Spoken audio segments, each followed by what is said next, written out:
सो Radhe Radhe guys, आज दिन की शुरुआत होते ही हमें जाना था दूल्हे के घर, क्योंकि वहाँ की जानी थी कुछ रस्में। जब हम पहुंचे तो रस्में शुरू हो चुकी थी कि परात में अंगूठी डालकर ढूंढना।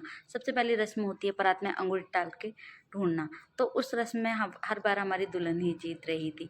और उसके बाद की जाती है एक रस्म जिसमें उंगली में सुपारी पकड़ी जाती है और दुल्हन को दोनों हाथ से निकालने की वो होती परमिशन होती है। इसके बाद हम आ गए बाड़े, क्योंकि मुझे जाना था मुरार। बाड़े यहाँ का ग्वालियर का मेन मार्केट प्लेस है। इसके बाद हम आ गए मुरार, क्योंकि सबसे ज़्यादा हम मुरार में ही रहे हैं, क्योंकि हमारा स्कूल भी यहीं था और हम लोग ज़्यादातर हमारे मुरार में ही रहते थे।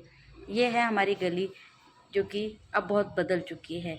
ये है किराने की दुकान, यहाँ से हम लोग बहुत चॉकलेट्स लेकर खाया करते थे। और आगे चलकर बहुत सारे मकान बन गए। अब तो कुछ याद भी नहीं था। जिन जिन भैया के साथ मैं गई थी उन्होंने बताया आपका घर आगे है। मैं अपना घर ही पहचान नहीं पाई, फिर थोड़ा सा आगे आने के बाद याद आया।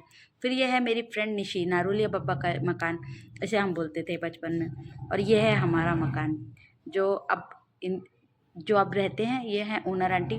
आंटी बहुत प्यारी थी। आंटी ने हमें पूरा घर दिखाया।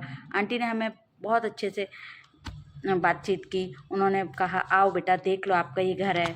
उन्होंने कहा आप खाना भी खा के जाइए, लेकिन हम लोग खाना वगैरह खाकर निकले थे घर से, तो खाना खाने की कोई इच्छा नहीं थी। जहाँ आंटी का आज किचन है वहाँ हमारा डाइनिंग हॉल हुआ करता था, और उसके बाद अंदर था हमारा बेडरूम।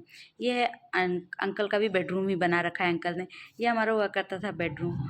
और इसके बाद हम आ गए बाहर। बाहर से देखा आंटी जी ने अब 3 मंजिला मकान बन चुका है। जब हम लोग थे तब नीचे ही बना हुआ था और ऊपर एक रूम था। और ये है हमारा पूरा मकान का बाहर का व्यू। ये है पटवारी जी का मकान, जो कि अब यहाँ वहाँ से कहीं और शिफ्ट हो चुके हैं। ये अंकल जी का नाम मुझे याद नहीं, लेकिन उनके एक बेटे का नाम कलुआ था।